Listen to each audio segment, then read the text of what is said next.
First, I want to mention something that I forgot to mention in my last video about China and the economy of China, and how it's poised to dominate the global economy, which nobody seems to, everyone's focused on, in America at least, everyone's focused on Trump, Russia. And yeah, so those videos are titled America First, ? China is dominating global technology, parts 1 and 2. This, I was debating whether or not to do a part 3. I'm going to do a part 3. I'm going to touch down upon some stuff that I covered already, but I'm going to expand just a little bit more because I feel that it's worth making mention of. So in part 2, I mentioned one point: how do we gauge rising national wealth? What metrics could we use compared to America? And I cited how the Chinese housing market has been crazy for the last decade or so, and that 70% of Chinese millennials are homeowners, compared to just 35% of American millennials who are homeowners, which is not that many. What I forgot to mention, because I somewhat rushed through that video in order to keep it concise and short, and I'm not gonna, I don't know how long this is gonna go for, but I don't really care. I'm not gonna try and rush it because I want to make sure that I touch every point and elaborate thoroughly. So, yeah, what I forgot to mention was that the Chinese housing market, why it was cooling off. It's not that people are losing purchasing power like here in the States. And it wasn't that the demand was going down. It was that people just could not afford homes. So in China, the reason why the housing bubble is deflating is because the government itself is flexing its authoritarian power to prevent an economic collapse, unlike here in America, where the bankers are essentially running the government and they let it go to hell. So China wants to prevent that from happening. They want to prevent a housing bubble burst. Basically, in a nutshell, the Chinese real estate in places like Shanghai have been outrageous. You know, even more outrageous than San Francisco's real estate prices, where the average going rate currently, I mean, that I know, or last I checked, is over $1 million. I think it's like $1.3 million. Mostly because tech industry people have made San Francisco, well, they've made it unlivable for people who are not super successful programmer entrepreneurs. And, you know, a one-bedroom house that should cost, I don't know, like 50 grand to 100 grand in anywhere other part of the United States is 1.3, 1.4, 2, $3 million. And so in China, mainstream economists have been afraid for years and years now that this Chinese housing market can't continue this way because it was a bubble.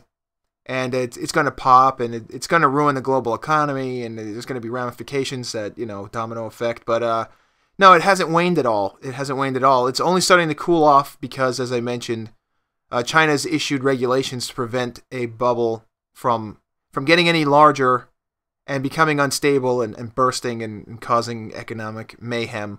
So that's very different from what happened here during the subprime mortgage crisis, as I said, in 2008. There was a bubble and it burst and home buying slowed down because people lost purchasing power, and that's very different altogether from real estate deflation that's happening in China, where the government is stepping in to say, okay, everybody, relax. So I just wanted to point that out because it's like apples and oranges. So somebody might look at it on the surface and say, like, well, I'm seeing the same sort of trend here. What goes up must come down. But in China, it looks like that to the layman. But when you look underneath the surface, you see a very different phenomena, which is deflating that, and it's government regulation. Yeah, so I just wanted to add that in addition to my previous videos, sort of as a punctuation mark on that particular topic. Now as for part 3, which I'm going to touch down upon previous material, but I want to sort of expand on it. So let's revisit China again and what they're doing in technology and why it's important. So, as I mentioned in part 2, China is actually now the world's leader. They are the leading producer of industrial robots. So if you want more info on that, I suggest you watch part 2 of this video series, where I expound upon that in detail. And but the reason I'm bringing it up again is because of a piece that just came out in the New York Times recently, that American companies, so this is why, so I want to say why it's important, this is why it's important, that American companies, specifically Ford and GM, are in China. Guess what they're, right now, guess what they're doing? What are they doing there? So that's the question. They're learning how to trim the fat from their assembly lines. And when I say trim the fat, I mean workers. So China is showing Ford and GM, American companies, these are American companies, the Chinese method. They're showing them the Chinese method of auto manufacturing, which is to say installing robots and removing human laborers. So Chinese companies are embracing robots. China overall is embracing robots. They're investing. The government itself is investing a lot of money into robots, and you can find those links in the part 2 video, which I'll also link. The reason I'm revisiting this now is because at the same time they're embracing automation, they're also embracing a comprehensive education system for their people. So, which includes, and some people are going to get angry and say, cry socialism, but I'm just putting this out there. This is what they're doing. It may include some form of what they call universal basic income, which has become a sort of, it's becoming a more popular concept. And China's been, they started experimenting with it as far back as the 1990s, actually. Maybe a little further back, but as far as my research goes, the earliest dates I could find were in the 90s. And they're doing that along with other measures that's perhaps an overly ambitious project to eradicate poverty by 2020. And you could call it overly ambitious. I mean, 2020 is not that far away, but China's goal, the government's goal, is to eradicate poverty by 2020, which, you can call the Chinese government whatever you want. Like I said, overly ambitious or wishful thinkers, air quotes, or any other type of right-wing think tank term to disparage socialist, quote unquote, again, programs. But at least they're trying something to benefit their citizens. Something. They could have some, and there are many factors. It could have something to do with being a 5,000-year-old civilization, or the fact that it's an ethno-state. I think a lot of people, because this has become a term, again, another term which has been muddied sort of by conservative, it's been muddied by the left wing to mean some like neo-Nazi something or other, but it just means a country where everyone is the same ethnicity, and that's been the case in the world for a very long time. So everyone in China, the overwhelming majority anyway, they're all Chinese. And maybe that plays a role in why they think that it might be important to take care of their fellow citizens, because, obviously China is, the way their government works is different than America's. And this is so that ultimately the leaders, it comes down to the leaders, and the leaders, this is a move on their behalf. So that kind of says something when your leaders want to eradicate, one of their goals is to eradicate poverty in their country. Well, disclaimer being this, while I personally applaud them for making that a move to eradicate poverty within their country, political imprisonments, some of the things that you hear, and human rights violations aside, obviously those are things that I object to, but I at least applaud them for their poverty initiative, because I think it's worthwhile. Either way you look at it, China is pulling ahead of the pack among industrial nations, and before I get any hateful comments from my fellow Americans, consider this. Donald Trump, and I hate to have to constantly bring up Donald Trump, but it's relevant. It's relevant. So Donald Trump, who ran on a platform of jobs with a particular emphasis on mining jobs, at least when he was in Rust Belt states, that was something, because I watched some of his speeches, and which they're not coming back. Those jobs are not coming back, and I wish he hadn't said any of that. And Bernie Sanders actually is sort of wrong too when the left-wing and right-wing populism, they both talked about the working class and bringing back jobs and things like that, but the jobs aren't coming back because of automation. So yeah, they're not, those jobs aren't coming back. The mining jobs and many other jobs, the mining jobs aren't coming back, and many other jobs are going away, like trucking and service industry, etc., etc. So what is Trump's plan? Well, if you listen to his rhetoric on the campaign trail, he was going to bring jobs back from China. Except, as I said, American companies are going to China to learn Chinese automation methodology. So when they come, so if the American company goes to China and they learn the Chinese techniques of automating, and then they come back with Chinese automation robots, those jobs, there's no jobs there. So, in the absence of any solid plan from Trump, to actually bring back jobs. This is an interesting point, so I'll bring this up. Chinese companies, they are picking up the slack where the U.S. government is failing to do anything. Chinese companies are coming in, and they are training American workers. They get a load of this, all right? They're training American workers. They're training, in particular, they're seeking out out-of-work coal miners, and they want to retrain them for clean energy jobs.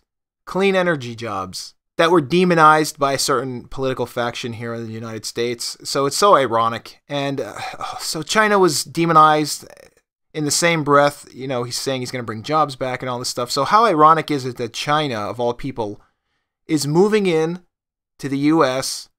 and retraining those workers who have lost their jobs, and they're retraining them for clean energy jobs. Think about that. So here we have China, and they've got a solid plan here for all the seems future contingencies, which includes clean energy and embracing robotics, where the United States just voted for a guy who wants to bring jobs back from China, which are now non-existent jobs, because they're in the process of automating them. And he wants to, somehow re-enliven coal, which is, man, it's all coming full circle. So this brings me back to another point I made in my part 2 of this video series. China knows there's no future in fossil fuels, and they're positioning themselves to be in the strongest economic footing for the renewable energy future. And here we are in the United States. Excuse me. And here we are in the United States. And we're just kind of, I don't know what we're doing. I don't know what we're doing. And, so yeah, as I said in part 2, China is massively investing in renewable energy. And they're going to master that tech. And then they're going to sell it to the rest of the world. Meanwhile, where will America be? I don't know. I mean, I really don't know what our position in the world is going to be economically. So I'm just throwing this out there. Just consider it. I'm not trying to push any particular agenda. I'm simply following trends and presenting data points for consideration. So by all means, do with this info what you will. Well, in terms of resources, to segue from fossil fuels and green energy, the greatest resource on Earth is not oil. It's not coal. It's not technology even. It's not gold. It isn't even water, which is arguably the most important resource on Earth. But still, no, it's none of these things. It's none of these things. The greatest resource known to man is intelligence. On the tech front, this is a topic that I have not yet touched upon, and so I will do so now. I've talked about automation, and I've talked about clean energy, green energy, renewable energy, whatever you want to call it, technologies. And so now here we have biotech. And why is that important? Intelligence is the greatest resource because intelligence is that which allows you to build cities and navies and atomic reactors and space stations, etc., etc. Intelligence is that which allows you to utilize all other resources on Earth to their highest efficacy. And while much of the Western world, and again, notably in the United States, which is currently the world's... The reason why I compared the United States and China is because they're a rising superpower, arguably, in my eyes, a superpower already in certain areas, specifically economically. And here we have the United States, and we're losing ground. We're losing ground big time. And, so here we are still wrestling with 2,000-year-old, our leaders, and a lot of this is just pandering to the religious voting base. But yeah, I mean, here we are wrestling with a lot of but it affects policy in a real way. So here we are wrestling with a 2,000-year-old religious morality and ethical restraints on stem cell research, for example. And while we are doing that, the Chinese have been embracing new medical technologies because they don't have those same ethical restraints. They're Marxist atheists, and so they don't even think about things in terms of, what does God think about me using stem cells embryonic stem cells to cure, cancer or reverse aging or anything like that. So here we got technologies like Crispr, which I've done a video on in the past. Crispr is super important. I did a video in 2015. I will link that also in the description. CRISPR, for those who are still unaware, is a gene editing technology that is going to completely revolutionize medicine. Completely. I mean, it's going to be amazing, and I'm not going to go too deep into it, but you can watch the video that I did on CRISPR, and it'll give you an idea. And the Chinese are already in human trials with using CRISPR technology to strengthen their populace against diseases like cancer. But CRISPR technology, it's a gene editing technology. This is what it does. It edits the genome. So you can mix and match genetics from any species into any other species easily. And so you can do a whole myriad of things which are almost comic book-like in their scope of sort of mad science. And the Chinese are just blowing full speed ahead on this thing. I mean, they're just... And we're not even... Man, in the United States, that is. I mean, we're so far behind. Yeah, so why is this important? CRISPR is a gene editing technology which can also be used to tweak the human genome to produce designer babies. So that's basically where I'm going with this, designer babies. And China is on the forefront of creating the next step in human evolution. The Chinese, for a number of years now, to bring this back around to intelligence, have been running a project probing the genetic origins of genius. And they've been doing this since the 90s. They've been trying to isolate the specific genes responsible for intelligence and switch them all on, producing the greatest living minds in history, which is what that will amount to. So forget AI for a moment. I've spoken about AI. We're all aware of, and China's also working on that. That's in my part 1 video in this series. We're all aware of the extraordinary capacities of computers, but what of our own biological capacity? You know, scientists have known for a long time now that intelligence has a substantial genetic component. And that component has been, a black box, basically, a great mystery forever. But since the 90s, I mean, the Chinese have been just on top of things quietly in the background, slowly building up steam. And Chinese researchers have been trying to reverse that mystery, that great mystery of what is the genetic component to intelligence.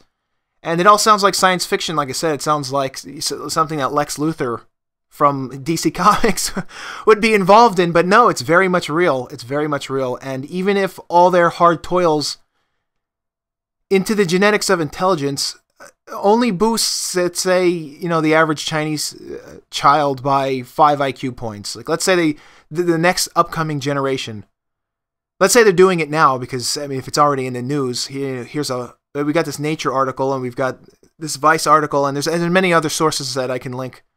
So if that's already out there, then they've probably done something like this, because a lot of people don't know this, but Yao Ming, the famous basketball player, he was actually the product of the Chinese government's selective human breeding attempts.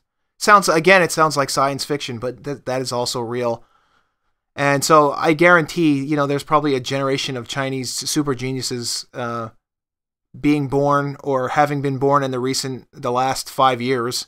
And so my point is that if they're only able to boost the next Chinese generation of Chinese children by, let's say, 5 IQ points, that's a huge difference already in terms of economic productivity. What that will mean for economic productivity, innovation, innovativeness, creativity, inventiveness, and overall competitiveness of their country on the global stage. I mean, when you have a generation of, and we already know through, and this is kind of a controversial subject, sort of race and IQ, but we already know that based on the testing that's been done, and there's still a lot of research to do in this area, but based on sort of preliminary research in this area between ethnicity and IQ, that many Asians already have a leg up on many other races in the world. So, I mean, imagine if they boost themselves a little bit more. It's going to be crazy. And, meanwhile, here's what Trump's $4 trillion budget for 2018 looks like. Ta-da! Yeah, great. Huge cuts. Yeah, to medical research. Fantastic. Meanwhile, you've got the X-Men, the Chinese X-Men project, like Chinese Weapon X project. utilizing CRISPR technology. And, here we have a $4 trillion budget being presented, which is cutting just massive amounts of funds from medical research, which would go into the same type of stuff on our behalf in the United States. And it's being funneled into the Pentagon and the military. And so let's drop some, we need to spend, anyway, $3 million per drone and fire like 80,000 drones on all over the Middle East. It's, man. So in conclusion, I gotta stop because I'm getting so bummed thinking about this stuff. Like being an American and thinking, being middle-aged and sort of remembering back in the 80s and 90s, thinking like, yeah, by the time we get to 2020, the United States is going to be like Jetsons, and it's not, going to be because, man, all the most corrupt, money-grubbing, banker-type people are in control of the government, and they're just running this country into the ground, and they're just spilling all the blood. They're just of our citizens and squandering the treasure of our nation, and it's just ridiculous. So if China becomes the sole superpower, in the world, you know what? I'm not even concerned about it, to be honest, because besides, if you follow this type of stuff, Chinese, you'll see this in the news sometimes when the United States media wants to disparage China. You'll hear about Tibet, and yes, I am concerned with, Tibet's sovereignty and stuff like that, but you'll hear about Tibet, you'll hear about kind of conflicts in the South China Sea, but China, they don't seem that interested aside from that, they don't seem that interested in global conquest, unlike the United States, which is just expanding its hegemony all over the world with their 700 military bases, which cost taxpayer money. Nobody seems to care. Yeah, so what are the Chinese doing? They're building hospitals. That's what the Chinese are doing.